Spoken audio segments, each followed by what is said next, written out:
여러분들 완벽주의라고 하는 말씀을 많이 들어보셨을 겁니다. 저도 우리 청년들만 할 그 나이 때는 늘 완벽하지 아니하면 실패한 인생이다라는 그런 강박증에 제 자신의 20대를 돌아보고 30대를 돌아보고 이제 40대 나아가서 이렇게 쭉 다 돌아보면 그런 삶들을 살았던 것 같습니다. 돌아보면 실수투성이이고 실패투성이로 룩진 인생인데 왜 그런 것들을 더 추구하였을까 싶으면 세상은 완벽하지 아니하면 늘 우리를 실패자라고 규정하기 때문에 그런 세상의 기준에 저는 맞추려고 애쓰다 보니 점점 주님과는 또 주님의 은혜와는 상관없는 사람들이 되어버린 것 같다라는 생각이 들었습니다. 여러분들은 어떻습니까? 여러분들 완벽하십니까? 아니면 다른 말로 완전하십니까?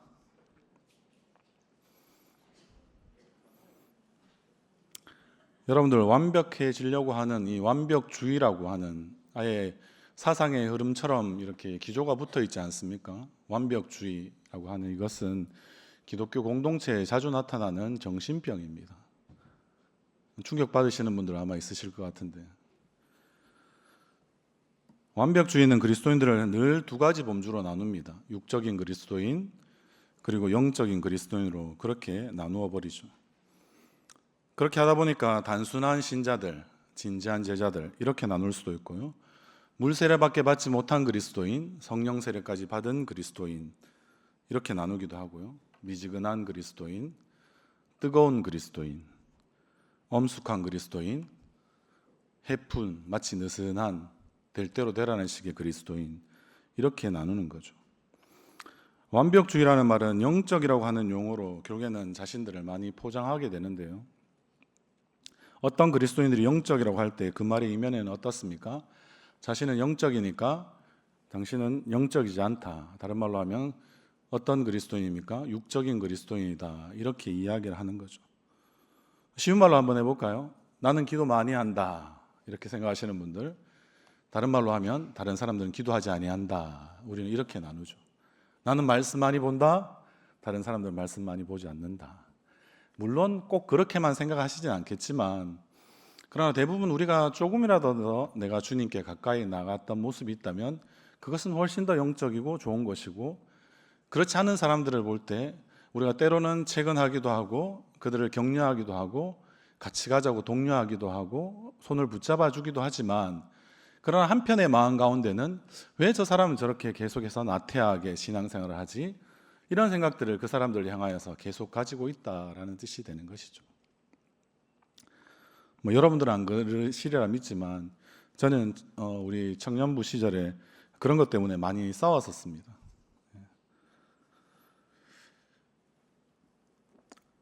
그래서 다른 말로 해보면 어떻습니까? 보통 기독교 공동체 안에 그냥 일반적인 사람들, 보통의 사람들이 있고, 그리고 한편으로는 엘리트와 같은 사람들이 있다라고 이렇게 날카롭게 구분하는 그런 이분법을 우리는 자꾸 즐겨 사용하게 되어진다라는 거죠. 뭐 때문에요? 완벽주의라는 기독교 공동체 내에 끊임없이 자리 잡고 있는 무엇입니까? 정신장애 때문에 우리는 그렇게 우리 스스로에게 속고 남도 속이고 그렇게 다른 사람들과 나는 다르다라는 식으로 우리는 계속해서 갈라치기를 즐겨하는 우리 가운데 악함들, 다른 말로 하면 죄됨들이 있다라는 것을 말씀드리고 있는 것입니다. 그렇게 자꾸 이야기하다 보면 어떻습니까? 저 사람이 나와 같은 색깔로 나와 같은 신앙으로 나오지 않으면 저 사람은 어떻다라고 이야기합니까? 그에게 독특하게 다양하게 역사하시는 성령의 역사를 우리가 때로는 거스르는 것이죠. 왜? 성령님께서도 기다려 주시는데 우리는 기다리지 못하거든요. 우리의 자식이 내가 원하는 대로 되지 않을 때 우리가 기다리는 것이 가장 힘들다고 늘 부모끼리 만나서 대화하는 모든 대화 가운데 그런 이야기가 있는 것 같습니다. 여러분들이 자식을 결국에 여러분들이 기다릴 수밖에 없는 것은 하나님이 저를 봐주시고 우리를 봐주시고 우리를 기다리시고 있기 때문에 우리는 우리의 자식들에게만 꼭 필요한 길, 다양한 길, 독특한 길로 하나님께서 하나님의 선하신 가운데 그를 인도해 주실 것을 우리는 늘 기대할 수밖에 없는 것이 우리의 인생이기 때문에 그렇습니다. 그런데 우리의 교회에서는 아까 말씀드린 대로 그러한 식으로 나는 영적이니까 당신은 육적이다 라고 때로는 대놓고 하진 않겠지만 우리의 마음에 그런 마음들이 자꾸 저 사람과 나는 다르니까 저 사람을 나와 같은 방식으로 예수를 자꾸 만나려고 하게 만드는 방식들이 잘못하다 보면 우리가 하나님이 저 사람 가운데 역사할 수 있는 그런 공간들마저, 그런 시간들마저 우리가 빼앗아 버릴 수 있다라는 것입니다. 그래서 어떤 사람들, 정말 경건하다고 생각하는 이런 사람들은 훨씬 더 이런 부분들, 이 갈라치기나 이분법들을 강화하죠. 그래서 마치 완벽하게 그리스도인의 길을 걷는 것에 대해서 이제 완벽주의 성향을 말하는 것이 아닙니다. 아예 완벽한 그런 길을 걸어야지만 당신은 예수 그리스도께서 걸어가신 길을 따라갈 수 있다. 우리는 그렇게 거짓말을 할 때도 있다라는 것입니다. 자신도 그게 거짓말인지 모르면서 그런 거짓말을 할 수 있다라는 것입니다. 전 역사에 걸쳐서 교회는 이와 같이 예수님의 이런 공동체, 우리 교회를 이와 같은 등급으로 나누는 것을 우리는 한 번도 우리의 믿음의 선배들은 교회사에서는 인정한 적이 없습니다. 그러한 식으로 만약에 이런 부분들을 경건주의 운동이 일어나서 그렇게 나누는 그런 많은 모습들이 교회사회 가운데 많이 있었는데요. 뭐 그런 경건주의에 해당하는 운동도 있었고 성결 운동도 있었고 뭐 나머지 여러 가지 일들이 굉장히 많았습니다. 내가 좀 더 열심히니까 저 사람은 좀 느슨하게 저렇게 신앙생활 해서는 안 되는데 라고 생각하는 그런 일들이 매 세기마다 그런 일들이 너무나 많이 있었습니다. 그러면서 그들이 늘 하는 이야기들이 무엇입니까? 예수님의 길은 곧 완벽한 길이라 라고 계속해서 우리 교회를, 기독교 공동체를 설득하려고 하는 그런 운동들이 교회사 가운데 많이 있었다라는 사실입니다. 그래서 이런 완벽의 길이라고 하는 것은 바람직한 것만이 아니라 우리의 기독교 신앙에서 진지하다고 생각하신다면 그런 완벽한 삶을 살아야 되고 또 살기를 열망해야 된다라고 그러한 사람들, 그러한 마치 영적인 그리스도인이라고 주장하는 많은 그런 당을 지었던 사람들은 그런 이야기들을 늘 열심히 많이 하죠. 뭐 이것은 교회사에서 이단으로 규정된 사람들뿐만 아니라 요즘에 우리의 교회 안에서도 마찬가지고 뭐 지금 현대를 살아갈 때도 우리가 눈여겨보는 많은 이단들도 그러한 방식으로 늘 항상 우리에게 이야기하지 않습니까? 그렇게 느슨하게 신앙생활에서 나태하게 신앙생활에서 어떻게 예수님을 만나겠냐고 말입니다. 여러분들 과연 그런 것들을 어떻게 여러분들은 이해하고 받아들이고 있습니까? 그런 모습들이 우리 가운데 있는 계속적으로 우리에게 깃들어 있는 완벽주의라는 것이고 결국엔 그것을 통해서 우리는 예수의 길을 계속해서 잘못되게 이해하고 받아들일 수밖에 없는 그런 지경까지 이르렀습니다. 한번 생각해 보십시오. 이런 완벽주의를 추구하는 사람들은 일상 속에 결국에는 거룩함에는 별로 취미도 없고요. 그런 일에 관여할 시간조차 없죠. 자기들이 생각하는 일상보다 더 비상한 뭔가 더 영적인 일이라고 생각하는 교회에 관한 모든 일들에 그들은 모든 것을 투자하고 그리고 그와 같이 하지 않는 다른 사람들을 향하여서 열심이 없다라고 이야기하기 때문에 그렇습니다. 그래서 일상을 살아내는 것보다는 자기들이 생각하는 뭔가 특별한 것을 더 해내는 것을 더 자기 스스로 자랑스러워하는 그런 마음들이 그들 가운데는 많이 자리 잡고 있는 것입니다. 그러하게 한번 생각해 보십시오. 부모가 자녀에게 또는 목사가 지금 여러분들과 같은 청중들에게 아니면 최고 경영자가 회사 직원들에게 선생이 학생에게 남편이 아내에게 아내는 또한 남편에게 그렇게 완벽할 것을 요구하는 것은 여러분들이 생각하시는 그와 같은 예수님이 걸어가신 길은 아닐 수 있다. 어떤 면에서는 정확하게 아니다라고 말하는 것이 더 맞을지 모르겠습니다. 왜냐하면 우리는 예수님의 조상이라고 알려져 있는 아브라함과 다윗의 자손 예수 그리스도의 세계라고 말하지 않습니까?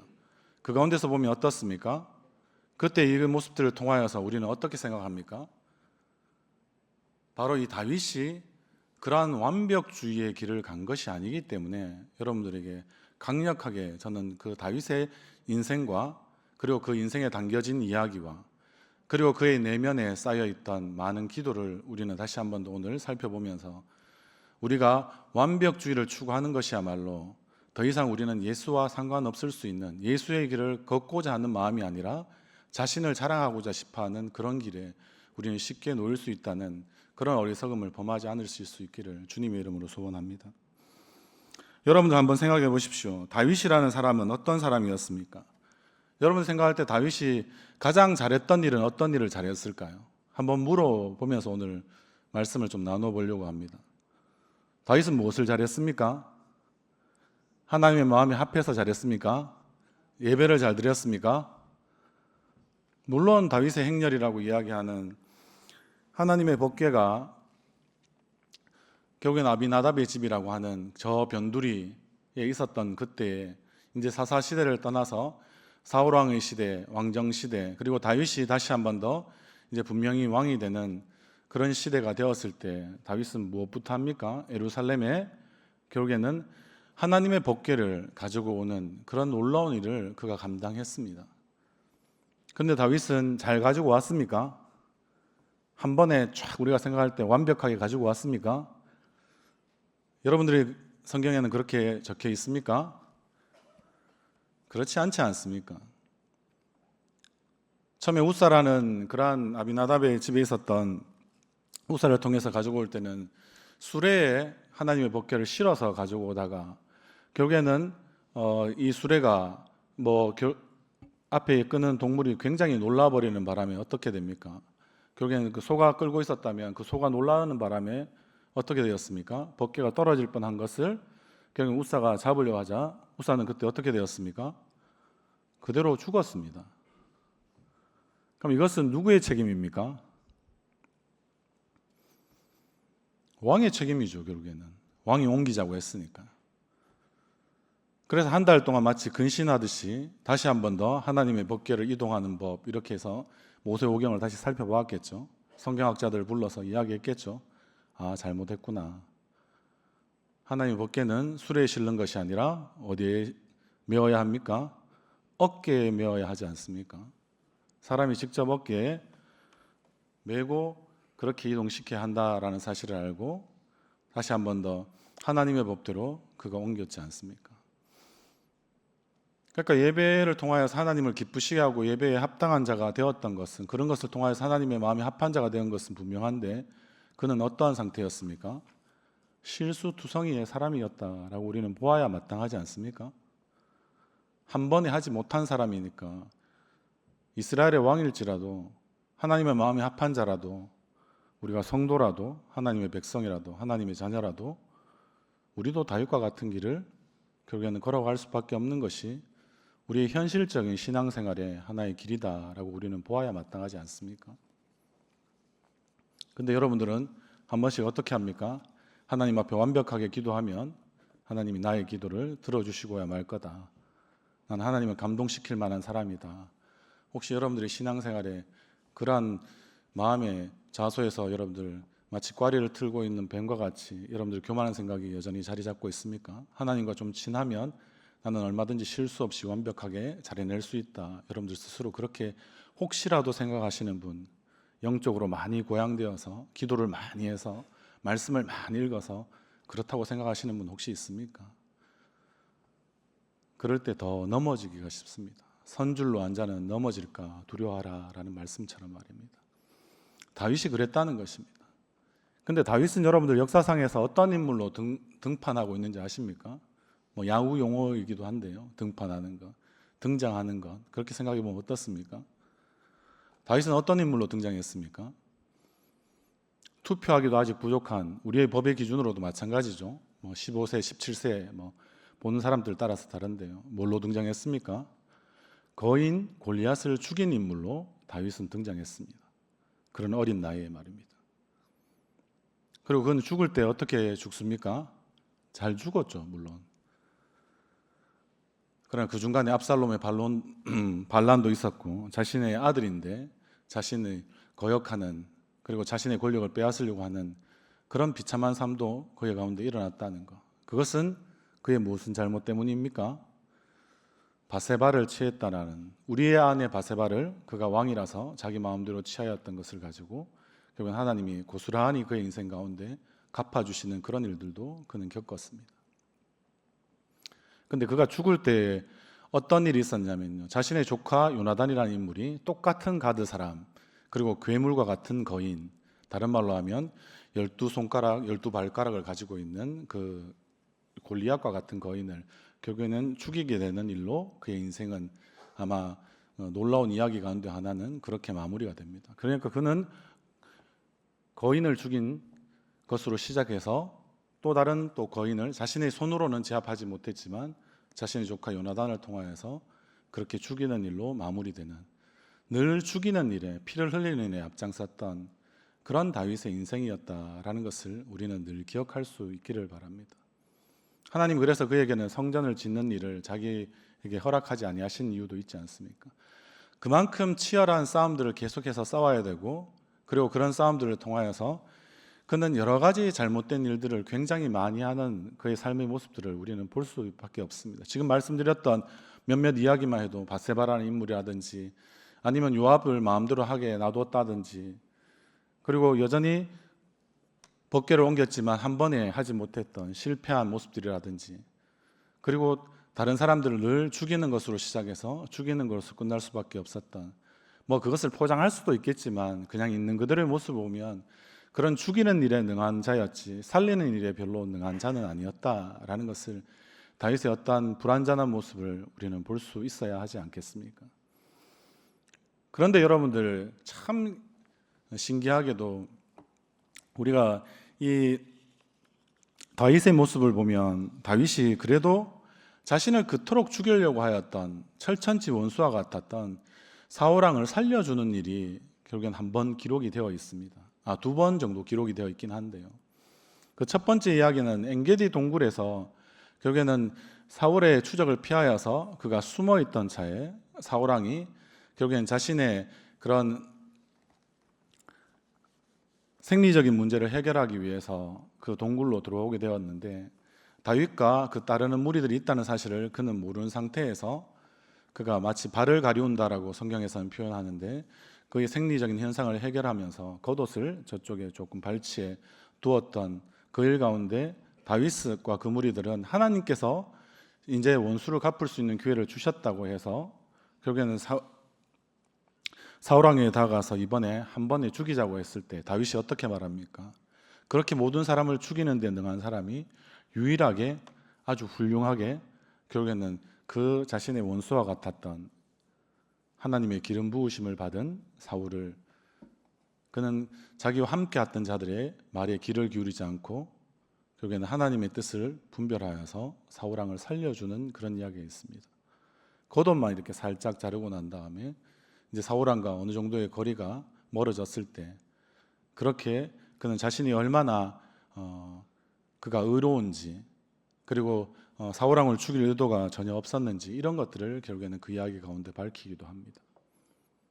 그런데 그런 이야기만 실제 있었던 건 아니고, 여러분들은 잘 모르실 수 있는 다윗의 또 가장 비열하고 가장 좋지 못한 이야기로 봤을 때는 그 자신의 원래는 아내였죠. 사울의 딸이었던 미갈과 원래는 다윗이 결혼을 했었는데요.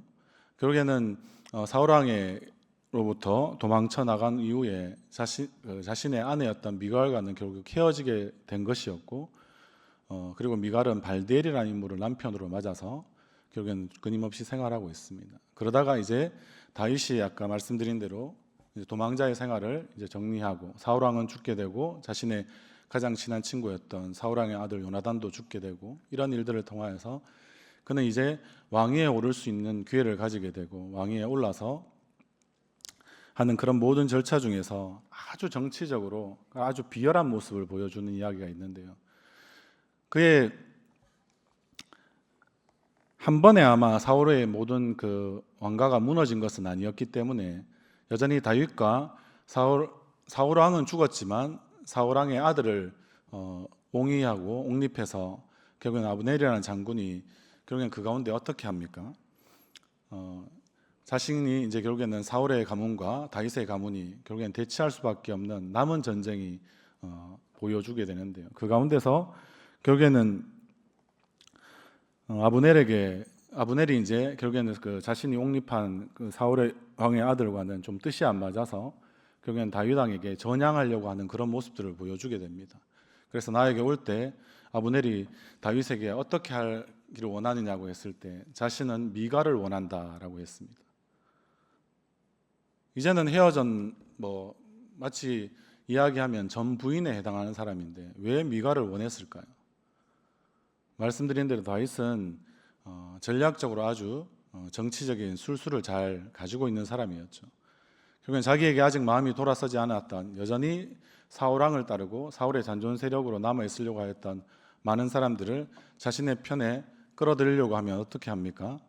자신의 무엇을 보여줘야 될까요? 정통성을 보여줘야 되지 않습니까? 그래서 원래 나는 사울왕의 부마, 결국엔 미갈의 남편이었다는 사실을 그는 주장하고 싶어 했고, 그리고 그래서 미갈을 결국에는 데려오라라고 해서, 그래서 사울왕의 결국에는 군대 장관이었던 아브넬이 다윗에게 이렇게 전향하면서 들어왔던 그의 모습 가운데 미갈을 결국에는 데려오는 장면이 있습니다. 그때 어떻게 합니까?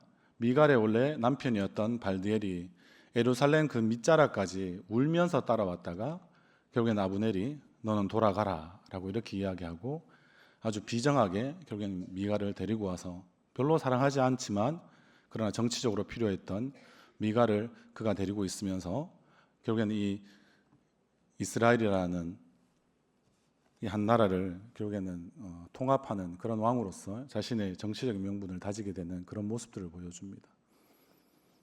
이런 말씀을 제가 드리는 이유는 무엇입니까? 다윗은 잘한 일도 있지만 어떤 의미에서는 잘못한 일도 너무나 많은 사람, 그리고 그가 이제는 나중에 치세에서는 잘했는지는 모르겠지만 그런 부분들도 있어서 전성기를 구가했으니까 이스라엘 사람들에게는 마치 우리나라로 치면 광개토 대왕이 되었든지 아니면 또 다른 세종 대왕이 되었든지 그 정도의 급으로 굉장히 이스라엘의 위대한 왕으로 생각하고, 그리고 이스라엘 국기 안에 다윗의 별이라는 것까지 그려넣는 그런 다윗이지만 다윗도 결국에는 하나의 연약하고 흔들리는 불완전한 인간이었을 뿐이다라는 사실을 성경은 여과 없이 계속해서 보여주고 있기 때문에 그렇습니다. 제가 이 다윗의 이야기를 많이 말씀드린 이유는 다른 것에 있지 않습니다. 다윗이 가는 그런 길들은 결국에는 우리도 계속해서 예수를 믿고 예수를 따라가지만 우리의 삶 가운데 흔들림이나 연약함이나 자충우돌하는 그런 많은 모습들이 우리 가운데 있기 때문에 그렇습니다. 굉장히 거룩해 보였다가 우리는 굉장히 비열한 사람처럼 그렇게 여러분들 신앙생활을 하고 있는 것도 저도 부인할 수 없고 여러분들도 부인할 수 없는 여러분들의 모습들 아닙니까? 하나님 앞에서 여러분들 하나님이 다 기억하신다. 지난주에 제가 그렇게 설교드렸는데 느헤미야 마지막 절을 여러분들 하나님이 다 기억하시는 가운데 여러분들 부끄럽지 않은 것이 과연 있으십니까? 우리는 그렇게 잘 살아가고 있습니까? 여전히 우리는 죄를 먹고 마시는데 능한 사람들처럼 우리는 다윗처럼 살아가고 있지 않습니까? 그런데 바로 그 길이 우리의 성도가, 하나님의 자녀가 결국엔 걸어 나가야 되는 길이고 그렇게 살아내야 하는 그런 길들이라는 것을 다윗이 너무나 잘 보여주고 있기 때문에 저는 다윗을 어떤 의미에서 또 사랑합니다. 위로가 되기 때문에, 또 힘이 되기 때문에 그렇습니다. 여러분들은 어떠십니까? 근데 제가 다윗의 말씀을 많이 드린 이유는 이 다윗이 어떤 일을 했고 어떤 정치적인 부분에서 잘잘못을 했고 하나님을 따르는 길 가운데 그의 잘한 것도 있고 잘못한 것도 있고 이런 것들을 많이 말씀드리고자 싶어서 말씀드린 것은 아닙니다. 다른 말로 하면 중요한 것은 다윗의 인생과 그 이야기뿐만 아니라 다윗의 기도를 통하여서 다윗의 내면의 상태가 어떤지를 저는 오늘 좀 주목하고 싶었기 때문에 이 이야기를 지금 많이 말씀을 드린 것입니다. 여러분들 우리가 읽었던 오늘 말씀 다시 한번 읽어볼까요? 시편 우리 32편 1절과 2절의 말씀 한번 읽어보도록 하겠습니다. 시작. 허물의 사함을 받고 자신의 죄가 가려진 자는 복이 있도다.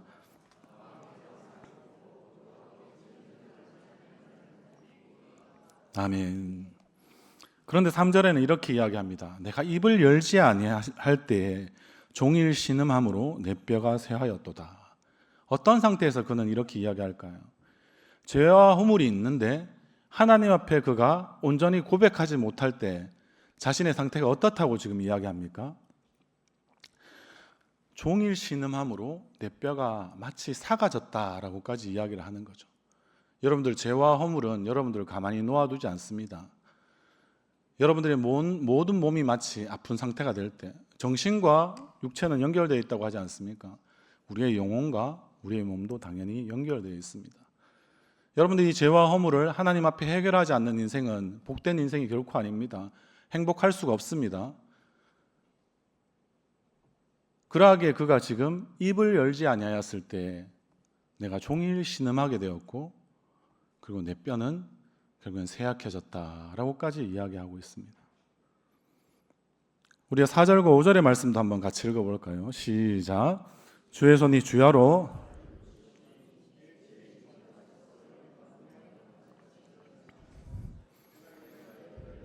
오늘 여호와께 자복하리라 하고 주께 내 죄를 아뢰고 내 죄악을 숨기지 아니하였더니 곧 주께서 내 죄악을 사하셨나이다.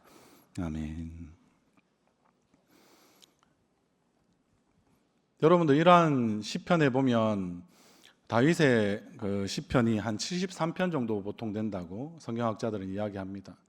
그 중에 다윗이 다 지었다고 보기 어려운 부분들도 있는데 어쨌든 다윗을 위한 또 다윗을 통한 어떠한 시편이다라고 그냥 의미적으로 해석할 수 있으면 다윗이 지은 것도 있고 또 많은 부분 짓지 않은 것도 있다라고 볼 수 있습니다. 그럼에도 불구하고 다윗의 시편 73편 중에서 다윗이 회개하는 기도, 참회하는 기도로 분류할 수 있는 시편들이 몇 편이 있는데요. 그 시편에 보면 한 7편 정도가 그런 시편이 있습니다. 그 중에서 굳이 말씀드리면 집에 가셔서 한번 읽어보시라고 저는 권면하는 입장에서 시편 6편과 오늘 32편과 38편과 그리고 잘 아시는 51편과 그리고 102편, 130편, 143편 정도 7편이 있습니다. 그 가운데 오늘 지금 우리가 보고 있는 이 32편 가운데서도 마찬가지입니다. 그가 스스로 하나님 앞에서 그는 어떻게 지금 살아가는 자인지를 우리에게 너무나 잘 이야기해 주지 않습니까? 종일 씨름하면서 자신의 뼈가 쇠하였음을 이제는 깨닫고 난 다음에 주의 손이 계속해서 밤낮으로 자신을 누르고 있어서 결국엔 나의 모든 진액이 마치 쏟아지게 되고 그리고 내 뼈가 쇠하고 그리고 나의 모든 진액이 결국엔 마르게 되는 그리고 완전 피골이 상접한 그런 모습으로 그가 죄 가운데 있었는데 결국에는 어떻게 되었다는 것입니까? 내 허물을, 내 죄악을 하나님께 결국에는 자복하게 되었을 때 그때 어떻게 됩니까? 내 죄악을 숨기지 않게 되었을 때 결국에는 주께서 자신의 죄사함을 받는 놀라운 복을 그는 누리는 자였다라는 것이 저에게도 여러분들에게도 큰 위로가 되셨으면 좋겠습니다. 죄의 문제를 여러분들 해결하는 것이야말로 죄사함의 은총이야말로 여러분들의 인생 가운데 최고의 저는 복이라고 선포하고 싶습니다. 여러분들이 원하는 다른 어떤 것들보다 여러분들이 이 죄사함의 복됨을 누리지 못하는 인생은 가장 비참하고 가장 비열한 인생을 살아갈 수밖에 없는 그런 인생이라는 것을 여러분들이 꼭 잘 기억하셨으면 좋겠습니다. 그래서 우리는 뭐 회개하는 것을 수박 겉핥기처럼 생각하셔서 회개하고자 하시는 분들이 많이 있으신데요. 여러분들 그렇게 회개해서는 지금 여러분들 뼈가 살 정도로 그리고 여러분들이 모든 진액이 쏟아져 내려버릴 만큼에 있는 그런 상태로 우리가 회개에 이르지 못한다면 우리는 진정한 죄사함의 복을 잘 누리지 못하는 인생이 될 수밖에 없는 것입니다. 그러면 다윗의 많은 이야기들이 위로가 되고 힘이 되는 것이 아니라 여러분들이 그냥 우왕좌왕하다가 그냥 인생도 끝나버릴 수 있다라는 것이 지금 다윗이 자신의 내면의 이야기 가장 많이 이야기해 놓았던 다윗의 기도 이 7편 가운데 제가 이 시편을 여러분들에게 굳이 하나 들어서 오늘 말씀을 드리는 이유가 거기에 있습니다. 여러분들 죄는 결코 가볍게 여길 수 없습니다. 죄는 무엇인지에 대해서 여러분들에게 정의 내리고 그리고 그것이 무엇인지에 대해서 이야기를 다 말씀드리는 것은 여러분들의 상식으로도 너무나 잘 알 겁니다. 하나님과 맞지 않고 하나님의 뜻을 찾지 못하고 하나님 뜻대로 살아가지 못하는 여러분들의 모든 것이 죄인데 여러분들이 하나님과의 관계가 회복될 수 있는 유일한 방법은 하나님께로 돌아오는 것밖에 없다는 것이 다윗이 지금 보여주는 모습들 아니겠습니까? 그런데 하나님께 돌이키지 않는 우리의 모든 모습들이 결국에는 우리는 다윗과 다른 지점에 있다라는 것을 좀 잘 아시면 좋겠습니다. 그러나 위로가 되는 것은 다윗도 여전히 자신의 전 인생에 걸쳐서 수많은 좋은 일과 좋지 않은 일, 잘한 일과 잘못한 일이 그 인생 가운데 겹겹이 쌓여 있지만 결국은 이 죄의 문제를 그가 해결해내었다라는 것, 그가 해결하는 것일까요? 그렇지 않다고 오늘 시편에서는 아주 정확하게 이야기해 주고 있지 않습니까? 다윗이 한 것은 무엇입니까? 따라해 보겠습니다. 다윗이 한 것은 죄의 고백입니다. 그의 입을 열어서 말할 수 없는 그런 상태까지 버텨봤지만 자신의 뼈와 진액이 그렇게 상하고 말라버리는 그런 지경에 이르렀을 때 도저히 그의 영혼이 답답해서 견딜 수 없었을 때 그가 하나님 앞에만 나아갔고 하나님께 자신의 죄를 이야기했다는 것이죠. 하나님은 뭐 하셨을까요? 같이 해보겠습니다. 하나님이 하신 일은 죄를 용서하심입니다. 우리가 고백해야 합니다. 다시 말씀드립니다. 여러분들이 입을 열어서 고백하셔야 합니다. 무슨 죄가 되었든 간에요. 어떤 죄가 되었든 간에요. 그렇게 할 때 하나님께서 어떻게 하십니까? 사유하심의 은총 가운데 우리를 용서하십니다. 아직도 하나님과의 관계가 서먹하거나 거리두기 하시는 분들 우리 가운데 많이 있죠. 주님과 여러분들 가까이 할 수 있는 유일한 방법은 여러분들의 죄를 고백하는 것입니다. 그 고백함을 듣고 하나님은 가만히 계시는 분이 아니라 나와 함께 하자 말씀하시면서 용서하시는 분이십니다. 그 용서의 끝판왕이 십자가이지 않습니까? 그런 십자가의 용서가 우리의 삶 가운데 여전히 아로 새겨져 있는 분이라면 여러분들 다시 할 수 있습니다. 그러나 우리가 걸어가는 길은 어떻습니까? 여전히 불완전함의 길을 여러분들은 걸어가야 하는 것입니다. 좌충우돌하고 흔들리고 때로는 우리의 판단대로 살았다가 번번이 깨어지고 부서지고 망가지고 넘어지고 쓰러지고 하는 그런 일들이 여러분들 가운데 있을 때 하나님이 일부러 그런 일들을 맞이하도록 놔두시는 이유가 무엇입니까? 그것은 기다려 주시는 것입니다. 어떻게 해요? 죄를 고백하라고 말입니다. 나에게 가까이 나오라고. 그럴 때 하나님이 친히 여러분들을 용서하시는 것을 통하여서 하나님의 그 끝없는 용서를 경험하시며 우리가 다시 불완전함의 길을 계속해서 걸어가지만 그 길 가운데 우리가 이제는 예수의 길에 우리가 접어들게 될 것입니다. 여러분들의 삶은 어떠십니까? 안녕하십니까? 그 죄로 인해서 여러분들의 샬롬이 완전히 깨어져 버렸습니까? 걱정하지 마십시오. 나의 입을 아직 벌리지 않았을 뿐입니다. 여러분들을 통하여서 여러분들의 죄가 온전히 고백되어지고 우리의 교회도 우리의 죄의 고백이 늘 풍성히 일어날 수 있을 때 우리 자신도 우리가 속한 우리의 교회도 우리가 또한 속해 있는 우리의 삶의 자리에 있는 많은 공동체들도 회복이 시작될 것입니다. 우리 하나님은 끊임없이 용서하시는 분이니까요. 그러나 늘 잊지 마십시오. 시작은 우리에게 깨닫게 해주시는 그 하나님께서 우리의 죄를 깨닫게 하실 때 여러분들이 입을 벌려서 친히 사랑을 고백하듯이 그렇게 주의 용서를 위하여서 여러분들이 죄를 고백하십시오. 그때 그것을 통하여서 하나님은 놀랍도록 일하시며 우리의 관계를 온전하게 만들어내실 것입니다.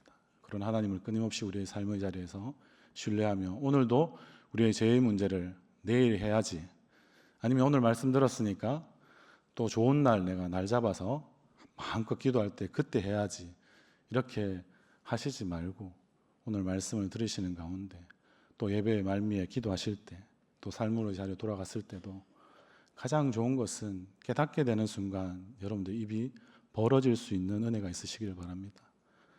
그리고 늘 우리의 죄의 고백을 우리가 뒤로 미루지 않을 때 우리는 하나님과의 그런 놀라운 용서를 경험하고 하나님과 함께하는 그런 놀라운 하나님의 동행하심을 경험하는 또 한 주간의 삶들을 그렇게 죄의 고백과 용서를 통하여서 그런 선순환을 통하여서 여러분들 삶 가운데 놀라운 생명력이 일어날 수 있기를 주님의 이름으로 다시 한 번 더 부탁드립니다.